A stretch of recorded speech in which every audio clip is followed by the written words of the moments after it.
Assalamualaikum warahmatullahi wabarakatuh. Kembali lagi di channel Berita Mistis. Untuk kisah kali ini masih melanjutkan dari kisah yang sebelumnya. Sebuah kisah yang diambil dari Facebook, dari tulisannya akun yang bernama Fajria Wijaya. Dan untuk kisahnya yaitu sebuah kisah yang berjudul Tumbal Pesugihan Ibu.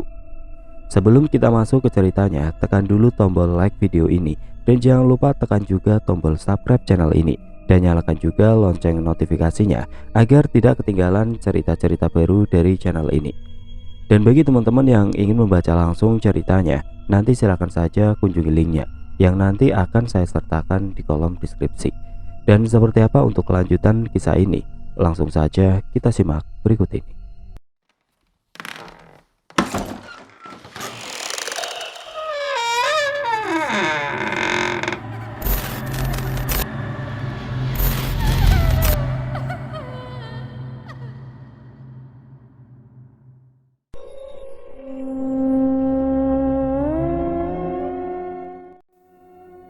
Raya, ibu sama Zaki pergi dulu ya. Kamu di rumah saja. Kalau mau makan tinggal ambil di lemari dan jangan pergi kemana-mana. Iya bu, ucap anak perempuanku satu-satunya. Aku segera pergi dan menemui Bu Puji untuk mengambil keuntunganku setelah menumbalkan AC. Kemarin aku belanja banyak karena ada sisa uang dari penabrak AC. Sekarang mungkin aku bisa memegang uang lebih banyak. Aku berjalan kaki sembari melihat situasi sekeliling. Takut ada orang yang mengikutiku. Tidak butuh waktu lama, akhirnya aku sampai di rumah Bu Puji yang mewah ini. Pak, tolong buka gerbangnya pak, beri aku pada salah satu satpam yang sudah aku kenal. Mbak Sania, silakan masuk. Tidak menunggu waktu lama, aku langsung masuk dan seperti biasa, Bu Puji tampak sedang menungguku di depan teras miliknya. Halo Mbak Sania, kebetulan sekali, saya ada berita bagus. Aku segera duduk dengan wajah yang sangat gembira. Saya tahu Mbak Sania juga merasakannya bukan? Sebentar ya, saya ke dalam, mau ambil sesuatu, ucapnya. Aku hanya mengiyakan tanpa berucap apapun. Ini hasilnya, bagaimana? Puas tidak? Ia meletakkan lembaran uang berwarna merah serta tidak lupa perhiasan di meja. Ini semua untukku bu, ucapku tidak percaya melihat keajaiban ini, seperti mimpi. Ya, berjalan dengan mulus bukan? Jadi orang kaya itu mudah sebenarnya, tinggal kita aja gimana niatnya. Aku memegang lembaran uang ini dengan sangat gemetar, serta perhiasan yang tidak pernah aku miliki sebelumnya. Tapi Mbak Sania harus merelakan janinnya juga untuk ditumbalkan, bisiknya padaku. Janinku? Ia mengangguk. Tidak apa-apa, jika aku menumbalkan janinku juga untuk harta. Sedari awal aku tidak menginginkan kehadiran janin ini. Baiklah bu, jika hasilnya memuaskan, saya akan merelakan janin ini. Bagus, pemikiran yang jernih. Tapi kita butuh waktu yang cukup lama. Mungkin sampai janin kamu baru berusia 7 bulan. Oh ya lupa, saya ada tambahan uang buat kamu ini, sebagai bonus karena kamu mau kerjasama dengan saya. Ia kembali ke dalam dan aku masih asik dengan emas serta uangku. Ya Tuhan, bahagianya menjadi orang yang banyak uang. Aku pikir aku tidak akan bisa jatuh miskin sampai kapanpun. Ini 2 kali lipat dari yang tadi. Mataku terbelalak melihat tumpukan uang yang benar-benar nyata berada di depanku. Dan ingat, ayam cemani hitam itu kamu simpan saja. Kalau bisa, jangan sampai ada yang tahu. Maaf bu, kemarin anak lelaki saya tahu ayam itu. Ini juga salah saya, tidak terlalu berhati-hati. Tidak apa-apa, lain kali lebih berhati-hati lagi. Dan ingat mbak, ada bonus lagi pastinya setiap Mbak Sania menumbalkan, dan Mbak Sania sekarang juga punya tabungan janin itu. Itu berarti harta Mbak Sania akan terus bertambah. Mudah bukan? Mbak Sania tidak perlu kerja capek, panas-panasan. Aku hanya mengangguk tersenyum tanpa merasakan dosa. Aku pikir hidup hanya satu kali. Tidak mungkin juga aku akan hidup sengsara selama-lamanya. Beruntung aku masih memiliki banyak anak dan aku termasuk wanita yang subur. Jikalau anakku habis, aku bisa hamil lagi dan memiliki anak lagi. Mbak Sania, tumbal tidak seharusnya dari anak-anak. Dari orang yang kita tidak sukai pun bisa, tapi berbeda hasilnya. Kalau dari anak-anak atau saudara kita, kita akan mendapatkan lebih banyak keuntungan. ucapnya, membuatku sangat tergiur dengan kata-kata tawarannya. Tidak sabar ingin menjadi orang yang sangat kaya serta disegani banyak orang. Jangan mau hidup sengsara Mbak Sania. Kita hidup perlu foya-foya. Iya bukan? Bisiknya padaku. Iya Bu, benar. Saya juga capek hidup susah, makan pun susah. Maka dari itu, saya sangat berterima kasih kepada Mbak Sania mau bekerja sama dengan saya. Saya lebih berterima kasih Bu, karena tawaran ibu itu. Sekarang saya menjadi orang kaya dadakan. Beralih ke sudut pandang Raya. Baby, nanti kita main masak-masakan ya, ucapku ke boneka beruang kecil kesayanganku. Karena ibu pergi, aku lebih baik bermain di kamar saja. Raya, ayo main sama kakak. Tubuhku merinding. Siapa yang tengah berbicara denganku? Padahal aku sendirian di sini. Bang Adrian, abang udah pulang. Aku coba bangkit dan berjalan menuju ruangan depan untuk memastikan bahwa itu Bang Adrian. Namun nihil, tidak ada seorang pun di sana. Aku kembali berlari dan memutuskan bermain di dapur saja. Aku membuka lemari yang berisi makanan. Terlihat di sana beberapa lauk serta nasi tersaji. Aku akan mengambilnya karena perutku sudah mulai lapar. Ibu baik banget, tumben masak enak, tidak seperti hari-hari yang lalu. Aku mulai melahapnya, tetapi lemari tadi bergetar. Aku terperajat, terkejut. Aku mulai mundur menghindarinya. Ibu cepat pulang. Aku berlari masuk ke kamar ibu. Aku mulai duduk di atas kasur dan melihat-lihat isi kamarnya. Tercium bau busuk yang lumayan menyengat di hidungku. Bau apa ini? Aku masih mencari-cari bau yang aku cium. Kubuka lemari baju milik ibu, tetapi tidak ada apapun yang mencurigakan di sana. Aku menyingkap selimut, tetapi tidak ada apa-apa di sini. Bunyi ponsel milik ibu yang tergeletak di atas nakas membuatku menoleh.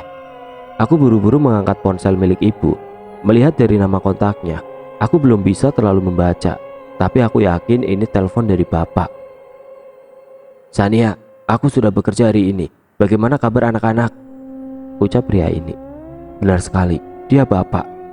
Halo bapak, ini Raya. Raya, ibumu di mana? Ibu sedang pergi, bapak kenapa tidak pulang?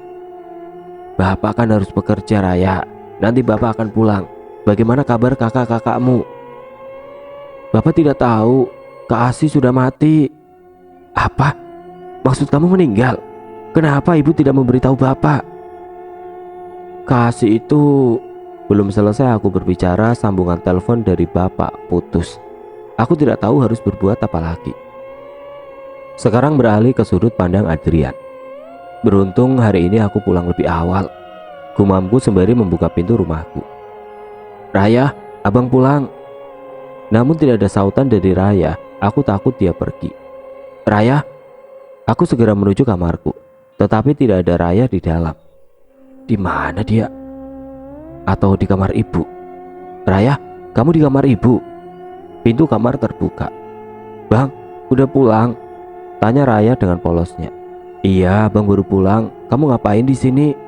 Tanyaku balik. Tadi bapak telepon bang, tapi HP-nya sudah mati. Aku merebut ponsel milik ibu yang berada di tangan Raya. Aku mulai menelpon kembali nomor bapak tadi, tetapi tidak tersambung. Tidak terhubung. Raya main di teras saja ya, jangan di kamar ibu, nanti ibu bakal marah. Iya bang. Raya berlari meninggalkanku. Duk, duk, duk. Suara pintu belakang rumahku. Siapa yang ingin masuk? Gumamku. Perlahan tapi pasti aku mulai mendekat ke pintu ini, melihat dari celah lubang kunci, tetapi aku tidak melihat siapa-siapa. Namun ketika hendak pergi, suara itu terdengar kembali. Asih. Aku ingin membuka pintunya, tetapi sepertinya ibu sengaja menguncinya agar aku tidak bisa masuk ke halaman belakang. Asih, kamu masih hidup? Ah, apa-apaan aku ini? Asih kan sudah tiada. Namun perasaanku roh Asih masih berkeliaran di rumah ini. Apakah Asih tidak nyaman dengan tempatnya? Aku tidak nyaman jika Asih tidak tenang. Aku akan mencoba membuka pintu ini dan membongkar kuburan Asih kembali. Ah, susah sekali pintu ini. Aku menghela nafas panjang. Bang, abang. Aku mengalihkan pandanganku. Terlihat adik perempuanku lari terbirit-birit seperti sedang dikejar sesuatu. Ada apa? Raya memeluk erat diriku. Ada bapak-bapak tinggi hitam. Aku takut, Bang. Siapa, Raya? Ayo kita periksa. Aku menuntun Raya untuk memeriksa siapa yang dikatakan pria yang bertubuh tinggi hitam itu. Sekarang, aku berada di luar teras. Namun tidak ada siapa-siapa di sini. Apa mungkin sekarang sedang marak penculikan anak? Tapi di sini tidak rawan dengan kejadian itu. Namun, aku perlu waspada juga. Beruntung abang udah pulang. Kalau belum, takut kamu kenapa-napa, Raya. Ayo main di kamar saja. Raya masuk ke dalam, sementara aku akan menuju dapur untuk makan. Aku hiraukan saja masalah pintu belakang. Itu nanti jika ibu pulang, aku akan meminta kuncinya. Lauk tersedia seperti kemarin. Raya, kamu sudah makan? Sembari mengambil nasi serta lauknya. Sudah, Bang. Aku mencium lauknya terlebih dahulu, takut sudah basi. Tetapi tidak ada bau basi, berarti masih bisa dimakan. Karena memang sudah lapar, aku melahapnya dengan sangat cepat. Tetapi saat makanan sudah berada di dalam mulutku, rasanya berubah. Aku menarik kembali makanan ini keluar. Mataku terbelalak. Kukira tadi daging ayam biasa, namun sekarang lain lagi. Daging ayam tadi berubah menjadi kehitaman seperti ayam yang aku temukan kemarin. Astaga, apa ini? Aku memuntahkannya dan segera mengambil air minum. Duk, duk, duk. Aku mengalihkan pandanganku dan tertuju pada suara pintu belakang tadi. Tubuhku seketika merinding, walaupun posisi sekarang masih siang hari. Keringat dingin mulai bercucuran. Aku takut ada orang jahat yang sedang mengintai kami berdua. Suara terus terdengar sangat keras. Lepaskan aku. Raya. Aku berlari memeriksa Raya yang sedang berada di kamar sendirian. Sosok bayangan hitam pergi setelah aku membuka pintu ini. Segera aku raih Raya dan memeluknya. Ada apa, Raya? Sekarang beralih ke sudut pandang Bu Puji. Senang sekali menipu orang yang lemah iman seperti Sania ini, batinku. Enak ya, Bu, bisa kaya dadakan seperti ini, ucap Sania. Ya tentu, Sania, kamu tinggal ikuti perintah saya saja. Akan aku kabulkan semua permintaan kamu, ucapku untuk meyakinkan dirinya. Baik, Bu, kalau begitu saya pulang dulu ya. Mau belanja juga, lumayan kan? Iya, silakan. Kalau bisa, belanja di tempat yang mewah, biar orang-orang pada tahu kalau kamu sekarang menjadi orang kaya. Lalu dia pergi bersama anak laki-lakinya dan aku masuk ke dalam rumah. Kerja sambil rebahan, tumbalnya orang lain. Kalau kayak gini kan enak hidupku. Bu, stop menipu orang. Anak lelakiku datang. Dia memang tidak suka dengan pekerjaanku yang seperti ini. Kenapa, Amar? Kok galak begitu? Kan ibu baik sama kamu. Sudah berapa kali Amar bilang kalau pekerjaan seperti ini haram, Bu. Sini duduk. Jangan pikirkan haram atau tidak. Kamu tinggal sekolah yang rajin saja kan. Ibu yang cari uang. Haram ya haram.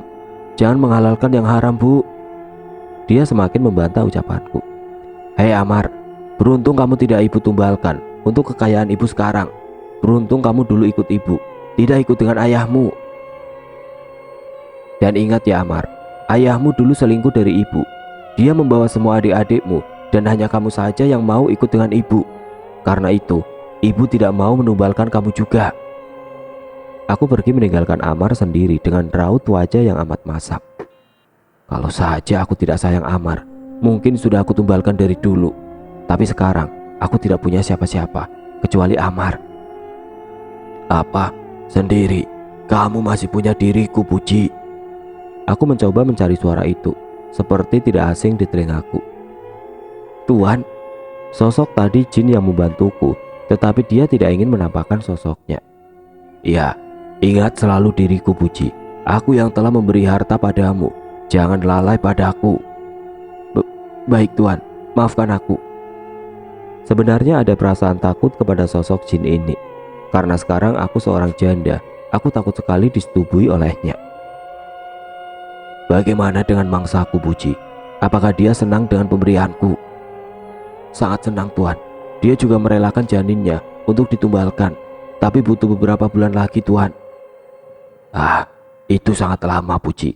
Aku ingin anak kecil perempuan itu, ucapnya. Aku bingung siapa yang jin ini maksud. Siapa, Tuan? Aku belum mengerti. Anak perempuan dari korbanmu Mungkin anak itu masih berusia 6 tahun. Baiklah, aku mengerti Tuan. Besok aku tanyakan kepada Sania, apakah dia bersedia untuk menumbalkan anak itu. Bagus. Jangan lupa, nanti malam ritual seperti biasa. Pemujaan untukku, agar hartamu semakin berlimpah. Beruntung jin ini selalu mengingatkan ritual padaku. Kalau tidak, aku bisa lalai. Baik Tuan. Ibu mau ritual tengah malam seperti ini? Aku terkejut melihat Amar yang tengah berdiri tepat di depan ruangan ritualku. Kenapa Amar? Ini sudah menjadi hal yang wajib bagi ibu. Kamu jangan ikut campur urusan ibu. Kamu tinggal enaknya saja. Jangan banyak komplain. Tidak berpikir panjang, lalu aku segera masuk ke dalam ruangan ritualku dengan membawa beberapa alat untuk pemujaan. Dengan berkomat-kamit membaca mantra, tiba-tiba sosok hitam dengan tubuh tinggi besar dengan bulu lebat yang tumbuh di tubuhnya datang tepat di hadapanku. Bagus Puji, aku sangat suka saat kamu menjalani ritual ini. Aku menelan saliva dengan kasar. Jantungku berdegup lebih kencang, serta bau tubuhnya yang sangat amat busuk sehingga mengganggu pernapasanku. Jangan dekat-dekat Tuan. Kenapa? Kamu merasa jijik padaku? Bukan begitu Tuan. Aku tidak fokus jika Tuan mendekat padaku. Oke, baiklah. Aku menghela nafas dengan kasar. Puji, aku ingin mengatakan sesuatu padamu. Katakan saja Tuanku. Aku sudah mendekati anak kecil itu, tapi sangat susah. Dia seperti mempunyai tameng. Sania punya anak lelaki seumuran anakmu bukan? Tanyanya padaku. Punya Tuan. Itu kendala pada diriku. Iman dia kepada Tuhan sangat kuat. Aku sangat sulit untuk mendekati anak itu. Jadi kemungkinan besar anak lelaki itu sulit untuk ditumbalkan. Tanyaku dengan penuh penasaran. Ya, benar. Aku tidak bisa mengendalikan diriku saat dia mulai mendekati adiknya. Energiku berkurang. Dia punya pendirian iman yang benar-benar kuat, tidak seperti ibunya. Yang aku takutkan, dia akan menyelamatkan adiknya dan ini akan menjadi bumerang bagi kita, Puji. Maksud Tuhan apa? Katakan secara rinci Tuhan. Aku belum mengerti. Dia perlahan bisa memusnahkan kita, Puji. Kalau bisa, beritahu Sania. Jangan sampai anak lelaki tahu tentang kerja ini. Diriku semakin ketar-ketir saat Tuan Jin memberitahuku seperti ini. Bukan hanya membinasakan diriku, tapi akan membinasakan semua hartamu. Semakin hari, kekuatan iman anak lelaki itu semakin tinggi. Puji, sampaikan kepada Sania, jangan sesekali anak lelaki itu dekat dengan orang alim atau orang yang taat kepada Tuhan. Ini akan menyulitkan diriku. Baru kali ini aku mendapati kendala seperti ini. Bagaimana bisa bocah kecil itu akan memusnahkan semua hartaku? Ini tidak bisa aku biarkan. Kembali ke sudut pandang Adrian. Sudah, jangan menangis. Tadi ada apa? Ayo ceritakan. Aku mencoba menenangkan Raya yang tidak mau berhenti menangis. Tadi Bapak masuk ke dalam, Bang. Raya takut. Abang di sini saja, jangan tinggalkan Raya. Iya, Bang di sini. Aku terus memeluknya. Brak. Raya, Adrian, ayo kita pergi. Suara ibu, itu tandanya ibu telah pulang. Kami di kamar, Bu. Ibu membuka kamar dan mulai memarahiku. Kalian ngapain sih di sini? Raya kenapa? Ini pasti kamu nakal ya ke adikmu, ucap ibu padaku. Tidak, Bu. Ayo Raya, katakan pada ibu. Ia hanya menggeleng. Mungkin ia masih takut dengan kejadian tadi. Ibu mau bawa kalian belanja ke mall. Kan kalian belum pernah ke sana. Ayo cepat ganti baju sekarang. Ibu tunggu di luar ya. Aneh, bagaimana bisa ibu membawa kami belanja ke mall, sedangkan kebutuhan sehari-hari kami masih sangat kurang. Untuk makan saja kami sangat kesulitan. Raya, ayo bangun, ganti baju dulu. Ia mengangguk, lalu bangun dan mengganti pakaiannya. Aku masih bingung dengan sikap ibu yang tiba-tiba punya uang banyak. Dari mana ia dapatkan uang itu? Ataukah ada sumbangan dari warga karena Asi baru meninggal? Abang tidak ganti baju. Raya membuyarkan lamunanku. Aku langsung terperajat dan berdiri. Iya, ini mau ganti. Kamu ke depan dulu, nanti abang menyusul. Raya mengangguk. lalu berlari meninggalkanku. Tidak menunggu waktu lama, aku segera mengganti pakaianku. Hawa tiba-tiba berubah menjadi dingin di saat aku sendirian di dalam kamar. Hawa merinding menyelimutiku saat ini. Kok dingin? Namun aku tetap tidak menghiraukan. Mungkin cuaca saat ini sedang dingin, walaupun masih di siang hari. Bang, tungguin aku. Kenapa Raya? Kan kamu sudah di depan. Harusnya kamu nungguin abang, ucapku sembari membenarkan kancing bajuku. Namun aneh, tidak ada sautan dari Raya lagi. Raya, kamu ada di depan kamar kan? Hening. Raya, kamu ngapain di situ? Tanyaku sembari membuka pintu kamar ini, tetapi tidak ada siapapun. Adrian, cepat ayo, kok lama banget sih? Teriak ibu yang berada di depan teras. Sebentar, ibu sedang pesan taksi online, jadi kita hari ini naik mobil deh. Ye, asik, teriak Raya. Ibu dapat uang dari mana? Tatapanku tajam mengarah ke wajah ibu. Kerja, jawabnya singkat. Kerja apa bu? Jangan bilang kalau ibu itu kerja jadi... Belum aku menyelesaikan ucapanku, ibu sudah memotongnya. Adrian, kamu ini ya masih kecil udah mikir begitu. Emang kamu tahu apa tentang kerjaan itu? Pergaulan kamu sekarang bebas ya? Oke, sekarang kamu gak boleh keluar. Nanti biarin ibu sewa guru privat buat ngajar kamu di rumah, ucapnya keras. Tapi bu, kenapa? Kamu beberapa hari ini tidak sopan terus sama ibu. Ingat Adrian, ini ibu kamu. Dan asal kamu tahu, ibu gak akan pernah kerja menjual diri, bisik tepat di telingaku. Ayo cepat, taksinya sudah datang. Aku menghela nafas panjang sembari memasuki taksi. Adrian, kamu di depan sama Pak sopir aja, ucap ibu. Iya bu, ini bener ya bu? Mau ke mall? Tanya Pak sopir sembari mengendarai mobilnya. Iya pak, bener. Bu, tadi bapak telepon loh. Ibu gak lihat di HP, celetuk Raya. Oh ya, sebentar, ibu periksa dulu. Aku hanya menengok ke belakang untuk memastikan ibu. Dia sedang meng-scroll ponselnya. Kamu telepon balik Raya? Tanya ibu. Bukan Raya bu, tapi abang, saut Raya. Udah, gak apa-apa. Nanti ibu tanya abang kalau udah pulang dari belanja. Pak, agak cepetan dikit ya. Baik bu. Raya, tolong pegangin Zaki, perut ibu sakit. Aku segera menoleh ke arah ibu. Terlihat ibu merintih kesakitan. Bu, kenapa bu? Tanyaku. Perut ibu sakit, ucapnya pelan. Kita ke klinik dulu bu. Ya udah, iya pak, tolong berhenti di klinik terdekat ya, perintah ibu ke Pak sopir. Baik bu. Aku takut terjadi sesuatu pada kandungan ibu, apalagi kandungannya tergolong masih sangat muda. Sopir melaju cukup kencang. Sudah beberapa menit berlalu, namun kami tidak kunjung menemukan klinik. Nah, kita kesulitan menemukan klinik, bisik Pak sopir padaku. Tidak perlu klinik, rumah sakit juga tidak apa-apa pak. Ayo pak, cepet, kasihan ibu saya. Adrian, mana kliniknya? Kenapa belum sampai juga? Lebih baik ibu turun saja. Jangan bu, sebentar dulu. Sekarang berganti ke sudut pandang Sania. Sakit sekali perutku. Aku sudah tidak sanggup lagi untuk menahannya. Bu, itu sudah mau sampai klinik, ucap Adrian. Aku hanya mengangguk sembari terus menahan rasa sakitku. Sudah sampai, ucap Pak sopir. Ayo bu, sini aku bantu. Anak lelakiku dengan sigap turun dan membantuku keluar. Beruntung Raya dan Zaki tidak rewel, tidak merepotkanku. Tolong pak, tunggu sebentar sampai kami keluar memeriksa ibu, ucap Adrian. Aku dituntun oleh Adrian hingga masuk klinik. Kemudian aku masuk ke dalam ruangan dan diperiksa oleh salah satu dokter di sini. Sedangkan anak-anakku menunggu di ruang tunggu. Ibu sedang hamil? Tanya dokter ini. Iya bu dokter, jawabku singkat. Ibu dokter hanya menggeleng-gelengkan kepala. Aku takut terjadi sesuatu pada janinku. Tapi kan, aku tidak menginginkan janin ini. Untuk apa aku mengkhawatirkannya?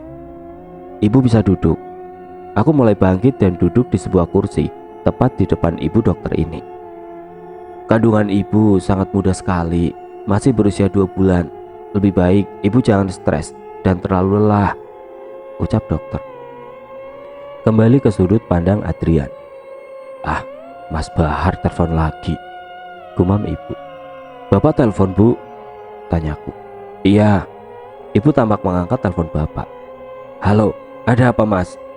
"Aku lagi belanja, kamu kerja aja sana." "Apa? Mau pulang? Ngapain sih? Buang-buang uang aja." "Asi udah aku makamin, kamu gak usah pulang."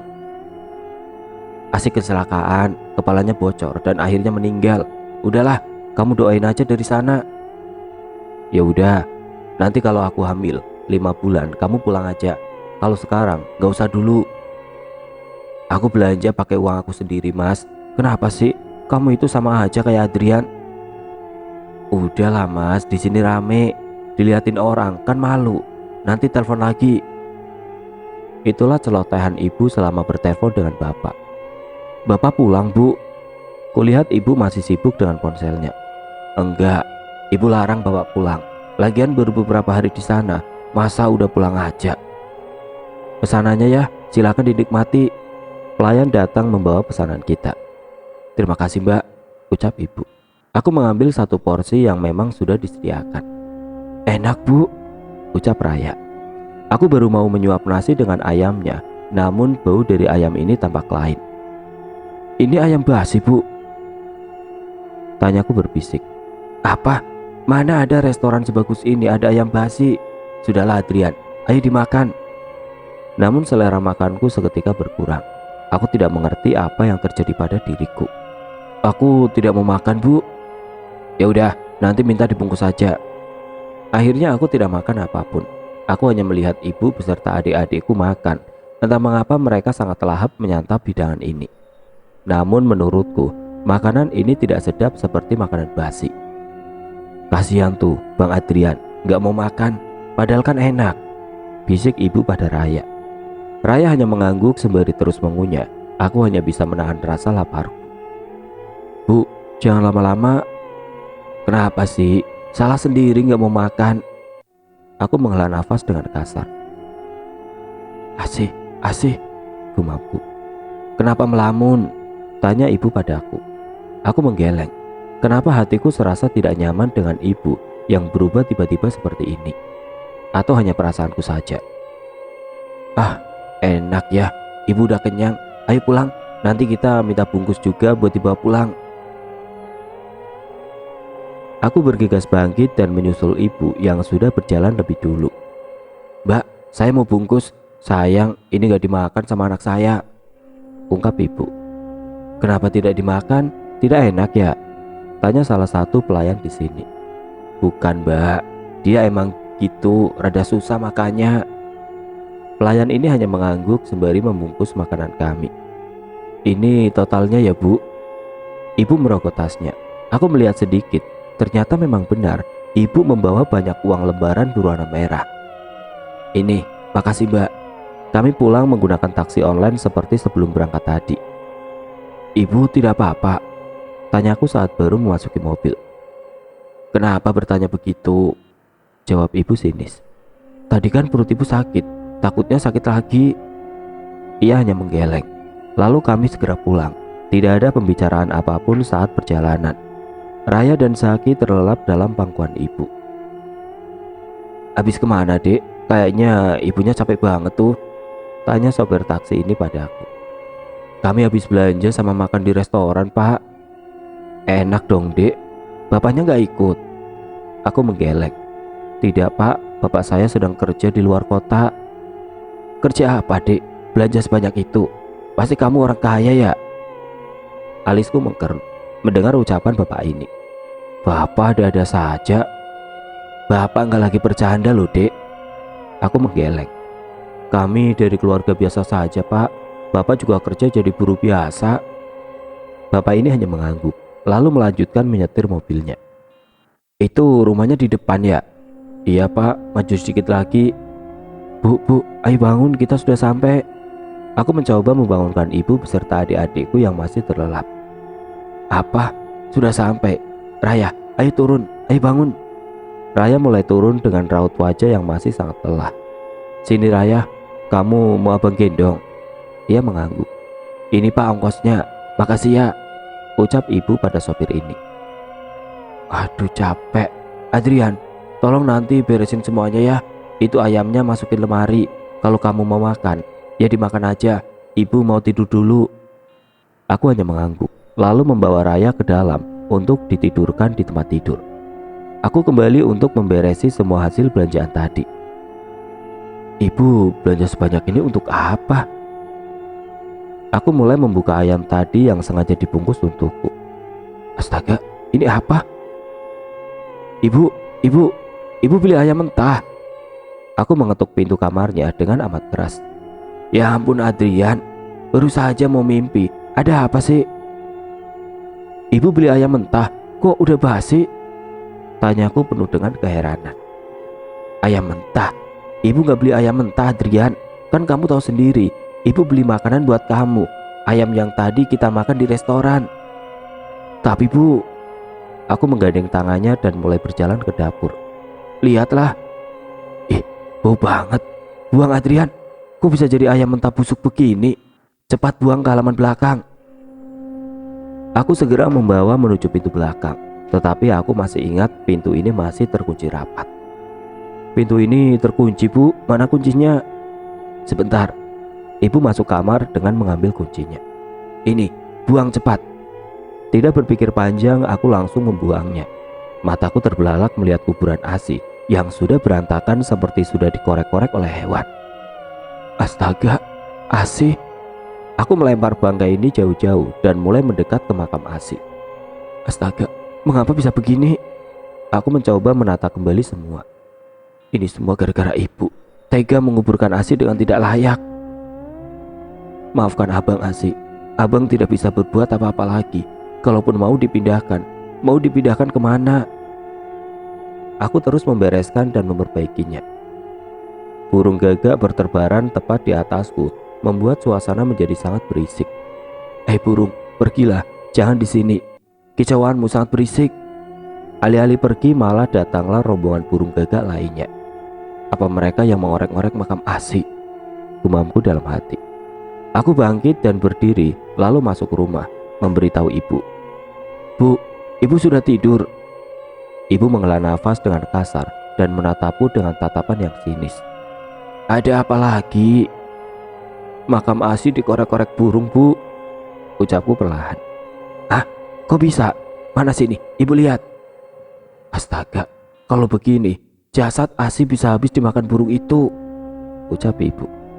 Ya sudah Bu, kita pindahkan saja. Kasihan, ASI juga bakal tidak tenang. Dari mana kamu tahu kalau ASI tidak tenang? Ibu menguburnya dengan tidak layak dan pastinya ASI tidak tenang dengan tempatnya sekarang Bu. Alah, tahu dari mana kamu? Sok tahu. Udah, biar ibu gali lagi yang dalam. Astaga Bu, ibu kapan sadarnya sih? Apa perlu aku kasih tahu ke Pak Haji Kasim? Untuk apa Adrian? Dia bukan siapa-siapa kita. Keluarga juga bukan. Dan dia tidak punya hak atas ini. Ibu egois. Setiap kali diberi peringatan selalu menutup telinganya. Bagaimana caranya menyadarkan ibu yang zalim seperti ini? Dan kamu, jangan coba-coba bawa jasad ASI pergi. Apalagi sampai pindah makam.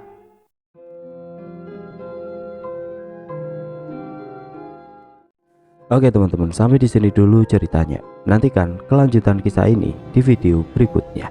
Agar tidak ketinggalan, klik tombol subscribe channel ini dan nyalakan lonceng notifikasinya. Wassalamualaikum warahmatullahi wabarakatuh.